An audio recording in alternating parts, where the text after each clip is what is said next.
अस्सलाम वालेकुम वरहमतुल्लाहि वबरकातुहू। Dear students, hope that you all are fine. जी, आज के हमारे लेक्चर का जो टॉपिक है वो असल में पिछले लेक्चर का एक अप्लाइड वर्जन है। पिछले लेक्चर को अगर हम रिकॉल करें तो हमने उसके अंदर गॉसियन एलिमिनेशन मेथड पढ़ा था फॉर सॉल्विंग 3x3 सिस्टम। ठीक है जी। और इसके पिछले लेक्चर की मोटिवेशन थी Gaussian elimination method to solve system of 2x2 system of linear equations। अब जब हम 2x2 system of linear equations solve करते थे तो उसमें हम जो गिवन इक्वेशंस होती थी उससे हम एक मैट्रिक्स की फॉर्मेशन बनाते थे, और उसकी फॉर्मेशन बनाने के बाद हम उसको जो गिवन सिस्टम के कोएफिशिएंट्स होते थे उनको हम आफ्टर सम रो ऑपरेशंस हम उसको कोशिश करते थे कि वो हमें आइडेंटिटी मैट्रिक्स की फॉर्मेशन दे दे 1 0 0 1। इसके लिए जो मैंने आपको लेक्चर में समझाने के लिए बताया था कि हम यू शेप में मूव करेंगे, और यू शेप में मूव करते हुए पहले हम 1 बनाएंगे, फिर नीचे 0 बनाएंगे, फिर राइट साइड पे 1 बनाएंगे और फिर ऊपर 0 बनाएंगे। तो जब ये आफ्टर सम स्टेप्स ये जब बनता जाएगा तो एंड पे हमारे पास दोनों वेरिएबल्स एक्स और वाई की वैल्यूज आ जाएंगी, और उससे हमारे पास या सॉल्यूशन आएगा या नहीं आएगा या मैनी सॉल्यूशंस आएंगे। ये हमने इस पिछले लेक्चर से पहले लेक्चर में उससे पिछले में हमने ये चीज़ें पढ़ी थी। सो पिछले लेक्चर में हमने वही काम 3x3 सिस्टम के लिए किया था, और उसके अंदर ऑफ कोर्स हमारे पास अब 3 इक्वेशंस हैं और 3 ही वेरिएबल्स हैं। ठीक है जी। अब हम 3 वेरिएबल्स और 3 इक्वेशंस के लिए जब हम उसे सॉल्व करते थे तो हमारा जो मैट्रिक्स की फॉर्मेशन है वो भी बढ़ जाती थी। वो हमारे पास अब 3 रोज और 3 कॉलम्स हो जाते थे। तो इनिशियली जो कोएफिशिएंट्स हम उठा के वो लेफ्ट साइड पे लिखते थे और राइट साइड पे इक्वेशन के कांस्टेंट्स लिखते थे। फिर उसके बाद हम इसमें अब इसको हम यू शेप नहीं कह सकते बल्कि एक डब्ल्यू शेप बनती है, क्योंकि पहले यू हमने मूव करना है, पहले कॉलम में आना है, फिर हमने यहाँ से दूसरे कॉलम में यू मूव करना है, और फिर हमने यहाँ से तीसरे कॉलम में मूव करना है। तो ये डब्ल्यू की शेप मैंने नाम दिया था इसे, ताकि आपके जहन में रहे। ठीक है। फिर हम उसमें जब वो पूरा पहले हम फर्स्ट कॉलम के साथ इसको करते थे, पहले यहाँ 1 बनाते थे, उसके नीचे 0 बनाते थे, और रो ऑपरेशन के ज़रिए ये काम होता था। उसके बाद हम दूसरे कॉलम के सेंटर में 1 बनाते थे और ऊपर नीचे 0 बनाते थे, और उसके बाद हम तीसरे कॉलम के लास्ट में 1 बनाते थे और ऊपर सारे 0 बनाते थे। तो ये पूरा काम रो ऑपरेशन से करके एंड पे हमारे पास 3 सूरतें आती थी। वो 3 सूरतें क्या थी कि या तो ये पूरी फॉर्मेशन 1 0 0 0 1 0 और 0 0 1 की बन जाती थी, और अगर ये बन जाती थी तो हमारे पास यूनिक सोल्यूशन होता था, जैसा कि x1 = 2, x2 = -1 और x3 = 1। और अगर ये नहीं बनती थी तो 2 सूरतें थी कि अगर वो उसमें एक पूरी रो में तमाम एलिमेंट 0 हैं और राइट साइड पे नॉन 0 है तो ये एक फॉल्स किस्म की रो बनती थी, जिसका मतलब नो सॉल्यूशन होता था। और अगर कोई एक पूरी रो दोनों तरफ से 0 हो जाए तो ये जो फॉर्मेशन है ये रो पूरी ट्रू तो हो जाती थी, लेकिन ये इनफाइनाइट मैनी सॉल्यूशंस का कॉन्सेप्ट देती थी। फिर हमने इन्हीं के ग्राफिकल इनको समझने की कोशिश की थी कि अगर हमारे पास यूनिक सॉल्यूशन है तो वो ये जो तीनों इक्वेशंस हैं ये एक प्लेन की फॉर्म में है, तो ये तीनों प्लेन्स आपस में एक जगह पे ये एक पॉइंट पे ये एक दूसरे को कट करेंगे। ठीक है जी। तो अगर ये एक पॉइंट पे कट कर रहे हैं तो दिस इज यूनिक सॉल्यूशन या सिंगल सॉल्यूशन। और अगर आखिर में चले जाएं और ये अगर हर पॉइंट पे कट कर रहे हैं, यानी एक प्लेन को किसी को एक लाइन लगाएं और दूसरा प्लेन भी उसी लाइन से क्रॉस करे और तीसरा प्लेन भी उसी लाइन से क्रॉस करे, तो इसका मतलब इसमें इनफाइनाइट मैनी सॉल्यूशंस हैं। तो एक पॉइंट पे कट करें तो यूनिक सॉल्यूशन, और हर पॉइंट पे कट करें तो मैनी सॉल्यूशंस। और अगर तीनों किसी एक पॉइंट पे कट करें ना एक लाइन पे कट करें तो उसका कोई सॉल्यूशन नहीं होगा। ठीक है जी। तो ये चीज़ें हमने लास्ट जो लेक्चर किया था ये उसके अंदर हमने चीज़ें पढ़ी थी। ठीक है। आज के लेक्चर में इंशाल्लाह ताला हम देखेंगे कि हम उसी मेथड को हम अडॉप्ट करेंगे to solve a practical question. Practical जो प्रॉब्लम होगी उसको हम रीड करेंगे, और उसमें पूरी एक डिस्क्रिप्टिव फॉर्म में क्वेश्चन होगा, उसको रीड करने के बाद उसकी पूरी इक्वेशंस बनाई जाएंगी केयरफुली रीड करके। इक्वेशंस बनने के बाद फिर उसके बाद पूरा गॉसियन एलिमिनेशन मेथड वैसे ही होगा, और एंड पे जब सॉल्यूशन आ जाएगा तो हम उस सॉल्यूशन की इंटरप्रिटेशन भी करेंगे कि उसका इस पर्टिकुलर सिनेरियो में जो गिवन क्वेश्चन है उसमें सॉल्यूशन का क्या मतलब है। तो ये हमारे लेक्चर का जो है वो प्रीव्यू था। इससे रिलेटेड और अगर आप डिटेल पढ़ना चाहें बल्कि पढ़ें तो वो आपको पेज 113 से 118 पे मिलेगी जो बुक के अंदर मौजूद है। ठीक जी, अब हम आते हैं अपने इस टॉपिक की एक्सरसाइज की तरफ जो कि आपको बुक के पेज 118 पे मिलेगी। इसका हम 1 बाय 1 क्वेश्चन जो है वो पढ़ते हैं और देखते हैं कि ये क्वेश्चन में क्या कहा जा रहा है और इसको कैसे लिखना है और फिर आगे सॉल्व कैसे करना है। क्वेश्चन नंबर 1 में क्या रहा है, a company produces 3 products each of which must be produced through 3 departments, right. ये 3 डिपार्टमेंट्स हैं ए, बी और सी, और ये एक कंपनी के अंदर तीनों डिपार्टमेंट्स में 3 तरह की प्रोडक्ट्स को प्रोड्यूस किया जा रहा है, प्रोडक्ट 1 को, प्रोडक्ट 2 को, प्रोडक्ट 3 को। ठीक है, हर डिपार्टमेंट 3 डिफरेंट प्रोडक्ट्स बना रहा है। ठीक है, मिसाल के तौर पे कोई मोबाइल मैन्युफैक्चरिंग कंपनी का डिपार्टमेंट ए है तो वो 3 तरह के मोबाइल बना रहा है, A grade, B grade, 3 grade. तो ये इस तरह की क्वेश्चन की सिनेरियो है। फिर वो कह रहे हैं the monthly labour hour capacities for the 3 departments are 1800, 1450 and 1900 hours. अब वो तीनों जो उनके लेबर आवर्स हैं, उनकी जो कैपेसिटी है कि कितने घंटे काम किया जा सकता है डिपार्टमेंट ए में, तो 1800 घंटे डिपार्टमेंट ए काम कर सकता है और 1450 घंटे डिपार्टमेंट बी काम कर सकता है और 1900 घंटे डिपार्टमेंट सी काम कर सकता है। तो ये उनके लेबर आवर्स की कैपेसिटी है। ठीक है, अब वो ये कह रहा है determine whether there is a combination of the 3 products.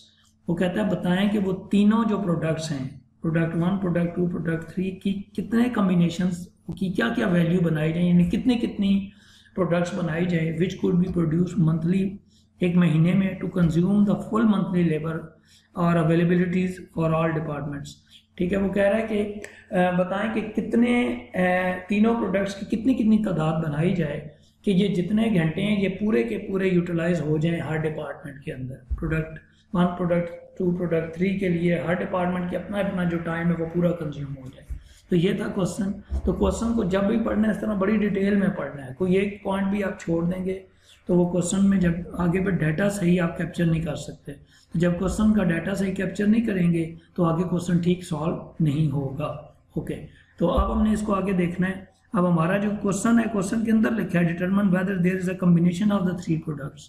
तो इसका मतलब वो तीनों प्रोडक्ट्स की तादाद मालूम करना चाह रहे हैं। तो आपने यहाँ आंसर में 3 वेरिएबल्स डिफाइन कर लिए, जिसमें पहले वेरिएबल का मतलब है कि ये number of units of product 1 है, दूसरे का मतलब है कि दूसरे प्रोडक्ट की तादाद, तीसरी प्रोडक्ट की तादाद। तो ये 3 वेरिएबल्स हमने असाइन कर लिए। अब इस हिसाब से जो इक्वेशन बनेगी वो क्या बनेगी, ये हर डिपार्टमेंट की एक एक इक्वेशन है। इक्वेशन नंबर 1 डिपार्टमेंट ए की है, ये बी की है और ये सी की है। तो कैसे बनेगी, 3x1, यानी ये प्रोडक्ट 1 है तो इसके साथ आप x1 लिख लें अगर ऊपर आसानी के लिए, प्रोडक्ट 2 को x2 लिख लें, प्रोडक्ट 3 को x3 लिख लें।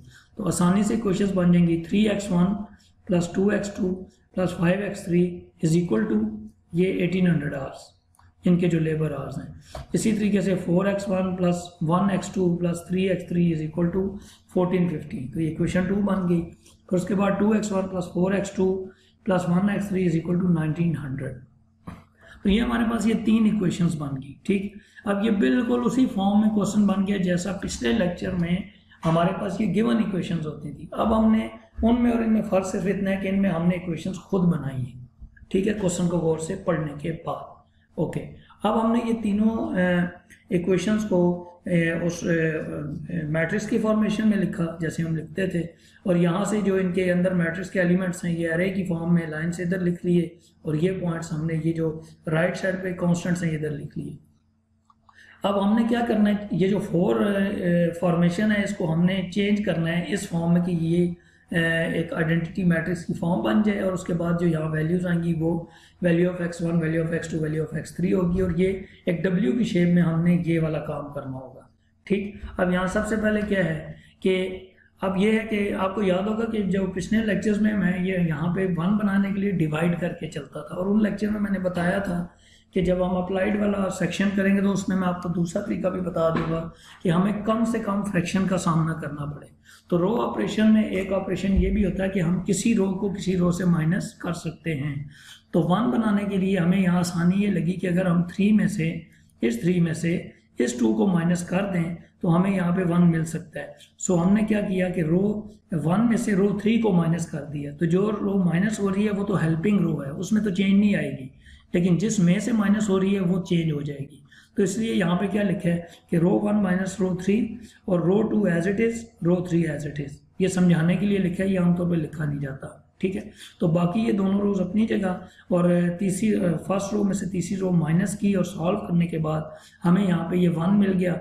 अब और बाकी जो भी सोल्यूशंस आए हैं वो हमने ऊपर से इसको सॉल्व किया, तो 2 - 4 और 5 - 1 ये -2 और 4 आ गए, और राइट साइड पे 1800 - 1900 इक्वल टू -100 आ गया, राइट जी। ओके, अब हमारा नेक्स्ट टारगेट है कि इसके नीचे दोनों जीरो बने। तो नीचे जीरो कैसे बन सकता है? अगर 4 में से 4 माइनस हो तो जीरो बनता है, और 2 में से 2 माइनस हो तो जीरो बनता है। तो रो अब ये हमारे पास रो 1 एज इट इज रहेगी, और ये ऑपरेशन कैसे होगा कि रो 1 एज इट इज, रो 2 में से 4 टाइम रो 1 माइनस कर दें, और रो 3 में से 2 टाइम रो 1 माइनस कर दें, ठीक है जी। तो हमने ये वाला ऑपरेशन, ये पिछले लेक्चर्स में हमने सारे ये किए हुए ऑपरेशंस, उधर बड़ी डिटेल से एक्सप्लेन किया है मैंने, लेकिन आपको यहाँ पे मैं फिर बता रहा हूँ, तो इस चीज़ को ज़रा गौर से देखें। तो यहाँ पे क्या हुआ कि 4 - 4 टाइम 1, 1 - 4 टाइम -2, 3 - 4 टाइम ये 4, और 1450 - 4 टाइम ये ऊपर वाला -100। इसी तरह ये -2 के साथ ये वाला स्टेप हमने रो ऑपरेशन किया थर्ड रो पे। उसके बाद सॉल्व करने के बाद हमें इनके नीचे 1 के नीचे ये दोनों जीरो मिल गए, और बाकी जो भी सोल्यूशन आए इनको सॉल्व करके हमारे पास ये पॉइंट्स, ये यहाँ पे नव वैल्यूज चेंज होगी। अब हमारा अगला टारगेट है कि हम ये डायगोनल को ज़हन में रखते हुए यहाँ 9 को 1 बनाएं। तो ये 9 तब 1 बनेगा। अब दूसरी बात है कि यहाँ माइनस हो गए तो हम इसको बना नहीं सकते। वैसे हम चाहें तो इस रो में से हम इस रो को माइनस करते तो यहाँ 1 बन जाता, ठीक है, लेकिन मैंने इसको डिवाइड करके बना लिया, आप माइनस करके बना लेते। खैर, तो इस रो में मैंने इस पूरी रो को 9 पे डिवाइड किया, तो 9 पे डिवाइड करने के बाद यहाँ पे मुझे 1 मिल गया, और बाकी जो भी नंबर्स हैं वो डिवाइड होने के बाद फ्रैक्शन में लिख दिए गए। अब इस 1 के ऊपर हमने 0 और नीचे 0 बनाना है। तो उसके लिए क्या है कि -2 में अगर कहीं से 2 ऐड हो तो ये 0 बनेगा, और 8 में से अगर 8 माइनस हो तो 0 बनेगा। तो उस सूरत में जो हमारा रो ऑपरेशन होगा, ये second row as it is रहेगी, और फर्स्ट रो और थर्ड रो के ऊपर ये ऑपरेशन हो जाएंगे जो लिखे हुए, ठीक है। उलट साइन के साथ ऑपरेशन होता है इसमें। तो ये ऑपरेशन हमने पूरी रो के ऊपर अप्लाई कर दिए, ठीक है। 1 के ऊपर करेंगे भी तो ये 0 की वजह से वो 1 ही रहेगा, इसलिए मैंने नहीं लिखा। तो जब इनको हम सॉल्व करेंगे तो 2 - 2 0 हो जाएगा, 8 - 8 ये 0 हो जाएगा, और बाकी 9 - 2 × -13/9 ये पूरा सॉल्व करेंगे। 32 × 26/9, और रफ साइड पे एलसीएम लेके तो सॉल्व करेंगे तो आपके पास 10/9 आएगा, और फिर नीचे माइनस, फिर नीचे 41/9, और राइट साइड पे ये पूरा सॉल्व करने से 2800/9 और 4100/9। तो इस तरह ये आप जब प्रैक्टिस करेंगे तो ये सॉल्व करना ईजी हो जाएगा। अब हमने यहाँ पे 1 और 1 बना लिया। अब हमारा अगला टारगेट है कि यहाँ पे 1 बने। अब यहाँ 1 कब बनेगा? ये 41/9 से पूरी रो डिवाइड हो जाए। तो इसका मतलब ऊपर की 2 रोज पे कोई चेंजिंग नहीं। तो ये देखें मैंने लिख दिया है row 1 as it is, row 2 as it is, और रो 3 को आपने 41/9 से डिवाइड कर दिया। ठीक, जब पूरी एंटायर रो को उससे डिवाइड करेंगे तो हमारे पास आखिरी रो में 0 0 पे तो असर नहीं होगा, क्योंकि डिवाइडेड बाई कोई भी नॉन जीरो नंबर करेंगे तो वो 0 रहेंगे। तो ये 1 आ गया और ये 100 आ गया। तो अब हमारे पास डायगोनल में तो 1 आ गया। अब हमने इन 2 ऊपर वालों को 0 बनाना है। तो अब ये ऊपर वाले 0 कैसे बनेंगे? अगर 10/9 में से 10/9 ही माइनस हो जाए, और अगर -13/9 में 13/9 ही प्लस हो जाए। सो माइनस की सूरत में प्लस हो जाए, प्लस की सूरत में माइनस हो जाए, तो ये 0 बन सकते हैं। तो उनके लिए हेल्पिंग रो क्या है? वो हमारे पास रो नंबर 3 है। तो उस पर ऑपरेशन क्या होगा? अब row number 3 as it is रहेगी। ठीक है, ये हेल्पिंग रो है। तो रो 1 -10/9 रो 3, और दूसरा क्या होगा? रो 2 + 13/9 रो 3। तो जब हम ये करेंगे तो ये वही जैसे हम पहले ऊपर स्टेप्स करते आ रहे हैं, ये स्टेप्स सारे सॉल्व करने के बाद 10/9 -10/9 ये 0 हो जाएगा, -13/9 13/9 ये 0 हो जाएगा, और ये साइडें जब सॉल्व करेंगे तो यहाँ 200 और 350 आ जाएगा। और ये जो अब हमारे पास 1 0 0 0 1 0 0 0 1 की फॉर्मेशन कंप्लीट हो गई है। तो ये जगह थी x1 की, सो x1 का आंसर आ गया 200। ये दरमियान में जो 1 है ये जगह थी x2 की, तो x2 का आंसर आ गया 350, और ये जगह थी x3 की, x3 का आंसर आ गया 100। अब इसकी इंटरप्रिटेशन क्या है कि labour are required per unit of product 1, product 2, product 3, ये जो ये नंबर ऑफ प्रोडक्ट्स होंगे, ठीक है। ये मैं फाइल जब भेजूंगा तो इसमें ये ठीक हो जाएगा। ये नंबर ऑफ यूनिट्स हो जाएगा कि प्रोडक्ट 1 की जो यूनिट्स हैं वो 200 बननी चाहिए, प्रोडक्ट 2 की यूनिट्स 350 बननी चाहिए और प्रोडक्ट 3 की यूनिट्स जो हैं वो 100 बननी चाहिए। तो ये तीनों नंबर ऑफ यूनिट्स आ गए तीनों प्रोडक्ट्स की, ठीक है। यानी जो प्रोडक्ट 1 है वो 200 बनाई जाए, प्रोडक्ट 2 350 बनाई जाए और प्रोडक्ट 3 100 बनाई जाए। तो तीनों डिपार्टमेंट्स के अपने अपने जो लेबर आवर्स हैं वो कंप्लीट हो जाते हैं, वो उनमें वक्त नहीं बचता बाकी, ठीक है जी। तो ये हमारा क्वेश्चन नंबर 1 था जी। अब हम आगे क्वेश्चन नंबर 3 में देखते हैं। इसमें आपको देखें टेबल में बज़ाहिर ये 2 डिपार्टमेंट्स नज़र आ रहे हैं। आप देखना ही है कि तीसरी डिपार्टमेंट की या तीसरी कंडीशन हमें कहाँ से मिलेगी। तो वो हम क्वेश्चन गौर से पढ़ते हैं। क्वेश्चन में कहते हैं a company produces 3 products each of which must be produced through 1 department, ठीक। ओके, सिमिलर जैसे पहला क्वेश्चन है the given table summarises the labour hours and raw material requirements, ठीक है, ऑफ ईच प्रोडक्ट। और अब वो जो लेबर आवर्स हैं वो दिए हुए हैं उसने 1500 लेबर आवर्स उसने टोटल दिए हुए हैं और 3800 जो हैं वो pounds of the raw material उसने टोटल अवेलेबिलिटी उसकी दी हुई है, ठीक। If combination of the monthly production of the 3 products should be equal to 500 units, अगर तीनों जो यूनिट्स हैं उनका कॉम्बिनेशन अगर टोटल 500 हो तो ये जो जुमला है ना ये वाला ये इनफैक्ट आपको ये बता रहा है कि अगर तीनों प्रोडक्ट की तीनों यूनिट्स को ऐड किया जाए तो वो 500 बनता है। तो ये पहली इक्वेशन तो आपको इसी जगह से मिल जाएगी, ठीक। और बाकी जो है वो आपको ये जो दो लेबर आवर्स और ये 3800 पाउंड्स ये दिए हैं, इनसे आपको ये दूसरी 2 इक्वेशंस बन जाएंगी, ठीक। तो वो कह रहा है कि determine whether there is any combination of the 3 products which would exhaust the monthly availability of labor hour and raw material and meet the production goal of 500 units, ठीक। अब यहाँ पे हमारे पास बिल्कुल पिछले क्वेश्चन की तरह प्रोडक्ट 1 x1 हो गया, x2 हो गया, फिर x3 हो गया प्रोडक्ट 3, और यहाँ पे वही उस तरीके से हमने तीनों वेरिएबल्स की तादाद को हमने x1 x2 x3 कह दिया। और ये जो पहला मैंने हाईलाइट किया है इससे हमें क्वेश्चन नंबर 1 मिली कि तीनों यूनिट्स की तादाद ऐड करें तो 500 बनता है और यहाँ से बनेगा 3x1 plus 2x2 plus 4x3 is equal to ये 1500 लेबर आवर्स बन जाएगा। तो ये लेबर आवर्स असल में ये जो ए लिखा है ये लेबर आवर्स है, ये लेबर आवर्स बन जाएगा।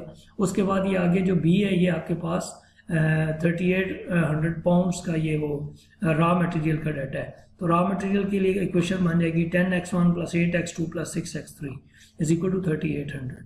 अब ये पूरा क्वेश्चन एक फॉर्मेशन बन गई है बिल्कुल पिछले क्वेश्चन की तरह। हम यहाँ पे इसके कोफिशिएंट्स को मैट्रिक्स की फॉर्म में लिखेंगे, उसके बाद हम इसको जब लिखने के बाद हम ऑब्जर्व करेंगे कि यहाँ पे 1 है तो ठीक है, नहीं है तो बना लेंगे और W की शेप में हम आगे मूव होते जाएंगे जिस तरह पिछला क्वेश्चन हमने किया है।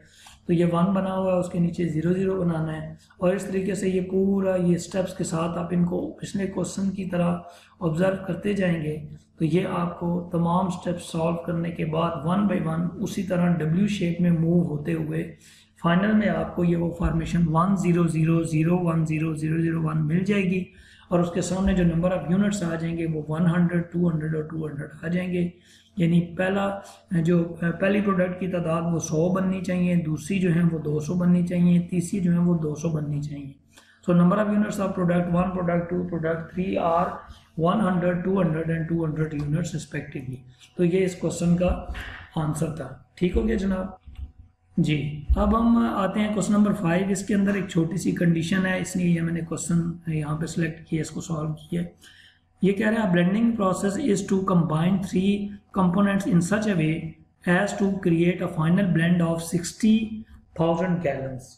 कह रहा है कि 3 कम्बिनेशंस हैं उनके ब्लेंडिंग प्रोसेस में कि अगर उन तमाम गैलन्स को उन तमाम जो गैलन्स हैं 3 डिफरेंट कंपोनेंट्स के, उनको अगर मिक्स किया जाए तो वो मिक्स करने के बाद उनका जो फाइनल वो मटेरियल बनता है वो 60,000 गैलन्स बनता है।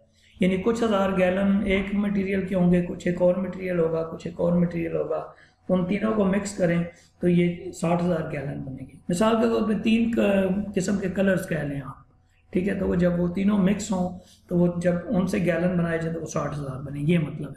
तो यहाँ से इस पहले जुमले से ही हमें अंदाज़ा हो गया है कि जो नंबर ऑफ गैलन्स अगर तीनों ऐड हों तो वो 60,000 बनता है। तो आप यहाँ से देख सकते हैं कि ये पहली क्वेश्चन यहीं से आपको मिल जाएगी, number of gallons of component 1, component 2, component 3, इन तीनों को ऐड करें तो 60,000 गैलन्स बनना चाहिए। फिर कह रहा है द 3 कंपोनेंट्स कॉस्ट $2, $1.5, $1.25 पर गैलन रिस्पेक्टिवली। उनकी जो कॉस्ट है वो इतनी है, ठीक है, और the total cost of the 3 component should be $90,000। अब वो कह रहे हैं कि टोटल कॉस्ट है वो $90,000 बननी चाहिए। तो इस दूसरे जुमले की मदद से हमारे पास ये दूसरी क्वेश्चन बन गई कि 2x1 + 1.5x2 + 1.25x3 is equal to 90,000, ठीक है। तो इससे हमारी दूसरी क्वेश्चन बन गई। अब हम आते हैं तीसरी, ठीक है, इस तीसरे जुमले को पढ़ते हैं और देखते हैं तीसरी कंडीशन क्या है। Another requirement on the blending is that number of the gallons used of component 1, component 1 के लिए जो नंबर ऑफ गैलन्स हैं कौन से, यानी x1 शुड बी ट्वाइस, वो डबल होने चाहिए। डबल का मतलब 2 time the amount used of component 3। जो 3 कंपोनेंट के नंबर ऑफ गैलन्स हैं उनकी तादाद को डबल करें तो पहले गैलन्स की तादाद बन जाती है। तो ये तीसरी कंडीशन ये बन गई जिससे हमारे पास ये क्वेश्चन आई। अब इस इक्वेशन को इस फॉर्मेशन में लाएं तो ये -2x हो जाएगा इधर, और 0x हमने खुद इन्वॉल्व कर दिया ताकि बाद में हम एक मैट्रिक्स की फॉर्म बना सकें। तो ये क्वेश्चन को केयरफुली पढ़ने के बाद हमें ये चीज़ें मिली हैं। अब उसके बाद फिर वही कॉन्सेप्ट कि हमने तमाम इन इक्वेशंस को, इनमें से जो कोफिशिएंट्स हैं इनको हमने यहाँ पे लिख लिया, और ये लिखने के बाद उसके बाद हमने उसी तरीके से ये 1 बनाया है। उसके बाद हमने नीचे ये 0 बनाने हैं, और 0 बनाने के लिए वही फिर W शेप की फॉर्मेशन और वो तमाम स्टेप्स 1 बाय 1। इसके ऊपर मैं वजाहत नहीं करूँगा क्योंकि पहले एग्जाम्पल में मैंने काफ़ी डिटेल में आपको बता दिए। तो ये आप 1 बाय 1 स्टेप देखें, पूरे सॉल्व हुए करते जाएँ, एंड पे जाके आपको ये एक 1 0 0 0 1 0 और 0 0 1 का कम्बिनेशन मिल जाएगा, जिससे आपको आंसर मिलेगा कि x1 की तादाद 0 है, x2 की तादाद 60,000 है और x3 की तादाद 0 है। जिससे ये पता चलेगा कि जो number of gallons of component 1 हैं वो बिल्कुल नहीं बनाने चाहिए, नंबर ऑफ 3 जो तीसरे कंपोनेंट्स हैं वो भी नहीं होने चाहिए। सिर्फ 60,000 के 60,000 जो नंबर ऑफ गैलन्स हैं वो दूसरे टाइप के कंपोनेंट्स के नंबर ऑफ गैलन्स होने चाहिए। तो ये इसका सोल्यूशन, यूनिक सोल्यूशन आपके सामने आ गया। ठीक हो गया जनाब? ओके जी, अब हम आते हैं अपने इस सेशन के लास्ट क्वेश्चन की तरफ, जो थोड़ा सा उसके अंदर एक टेक्निक है वो देखिएगा। ठीक है, बाकी क्वेश्चन इसलिए मैंने नहीं किए कि वो मिलते जुलते हैं, वो आपने प्रैक्टिस करनी है खुद। ठीक है, इस क्वेश्चन को ज़रा गौर से हम देखते हैं कि ये क्या है। अब bacteria culture contains 3 types of bacteria. ठीक है, अब ये बैक्टीरिया की जो टाइप्स हैं वो असल में टाइप ए, टाइप बी और टाइप सी हैं। ठीक, each type requires certain amount of carbon, phosphate and nitrogen to survive. तीनों टाइप्स के लिए कुछ कार्बन की यूनिट्स चाहिए, कुछ फॉस्फेट की और कुछ नाइट्रोजन की। ठीक, a daily requirement is shown in the given table. इस टेबल में तमाम रिक्वायरमेंट्स दी हुई हैं। ठीक है, अच्छा, each day a culture is supplied with 100,000 units of carbon, 135,000 units of the phosphate and 230,000 units of the nitrogen source। ये उसने सारी अवेलेबिलिटी इनकी दी हुई है। ठीक, determine how many units of each type of bacteria. How many units of bacteria, जी हमें इस सवाल में नंबर ऑफ बैक्टीरियाज फाइंड करने हैं। ठीक है, अगर आप पिछले सवालों में देखें तो ये ऐसा नहीं है कि जैसे ही क्वेश्चन लिखा है और हम कहें जी कि 2x1 और 4x2 और 3x3, नहीं, आपने क्वेश्चन को गौर से देखना है कि ये इसमें वो फाइंड क्या करवा रहे हैं। पिछले सवालों में यहाँ प्रोडक्ट 1, प्रोडक्ट 2, प्रोडक्ट 3 लिखा हुआ था, तो हमने इनको x1, x2, x3 कहा था। अब हमारा सवाल में ये जो टेबल है ये ट्विस्ट हो गया। अब हमारे पास जो हमारी रिक्वायर्ड तादाद है वो A, B, C है। तो जो ए बैक्टीरिया 1 की तादाद है वो x1 हो जाएगी, x2 हो जाएगी, B की, और x3 हो जाएगी C की, और हमारी इक्वेशन बजाय रो की फॉर्म में बनने के कॉलम की फॉर्म में बनेगी। ठीक है, अब हम देखते हैं कैसे। तो number of bacteria of type 1 क्या हो गया, ये हो गई A। फिर टाइप 2 यानी बी की टाइप की वो x2 और 3 टाइप सी टाइप की x3 होगी। ठीक, अब हमने इक्वेशन कैसे लिखनी है, 2x1 plus 3x2 plus 6x3 is equal to ये 100,000, क्योंकि ये पहला उसका ये कार्बन से हम बना रहे हैं ना, तो कार्बन की जो अवेलेबिलिटी है वो है 100,000 यूनिट्स। तो ये आपके पास पहली इक्वेशन बन गई। फिर दूसरी इक्वेशन बनी फॉस्फेट से 4x1 plus 1x2 plus 2x3, ये equation number 2 is equal to 135,000, ये इक्वल आ गया। और तीसरा क्या कम्बिनेशन बन गया, 3x1 plus 5x2 plus 8x3 is equal to 230,000 units. ठीक, अब ये हमारे पास इक्वेशन बन गई। तो इस क्वेश्चन में सिर्फ ये टेक्निक थी कि ये जो फॉर्मेशन है, ये पिछले सवालों में जो हमारे अननोन थे वो ऊपर असल में टॉप पे यहाँ लिखे हुए थे। इस दफ़ा जो अननोन है जो हमने फाइंड करने हैं उनका नाम यहाँ लेफ्ट साइड पे लिखे हैं, बस ये फ़र्क है इसमें। बाकी वो उसी तरीके से हम इन पूरे सवाल को सॉल्व करेंगे। हमने वही डब्ल्यू शेप में पूरे गॉसियन एलिमिनेशन मेथड यहाँ पे लगाना है, और उसमें पहले हमने 1 बनाना है। 1 बनाने के लिए वही हमने यहाँ या तो हम माइनस कर लेते, नहीं तो ये क्वेश्चन मैंने सॉल्व कर दिया था। आपने इसको पूरी रो को 2 से डिवाइड किया तो हमारे पास ये 1 आ गया। उसके बाद नीचे हमने वही 0 बनाने हैं। 0 बनाने के लिए वही पूरा प्रोसीजर जो रो ऑपरेशन होता है, और first row as it is रहेगी, सेकंड और थर्ड रो के ऊपर वो ऑपरेशंस हो जाएंगे। जब ये 1 0 0 बन गए तो दरमियान में 1 बनाने के लिए -5 है, पूरी रो को -5 से डिवाइड किया और सॉल्व करने के बाद यहाँ 1 बन गया और बाकी ये 13,000 आ गया। अब ये 1 बनाने के बाद इनके ऊपर नीचे हमने 0 बनाने हैं, तो फिर अगेन रो ऑपरेशन। तो सेकंड रो के ऊपर कोई ऑपरेशन नहीं होगा, वो हेल्पिंग रो है, तो second row as it is, और बाकी फर्स्ट रो सेकंड रो के ऊपर, फर्स्ट और थर्ड रो के ऊपर ये जो मेंशन ऑपरेशन है ये हमने कर दी। ठीक है, तो इससे हमें यहाँ 0 0 मिल गए। उसके बाद हमें यहाँ -2 की जगह 1 बनाना है, तो इस पूरी रो को -2 से डिवाइड किया तो हमारे पास ये यहाँ 1 बन गया और ये फॉर्मेशंस आ गई। उसके बाद इसके ऊपर जीरोस बनाने हैं, तो यहाँ 0 तो बन चुका है, अब हमने सिर्फ इसको 0 बनाना है। तो ये थर्ड और यहाँ फर्स्ट लिखना था, खैर R1 लिख लीजिएगा।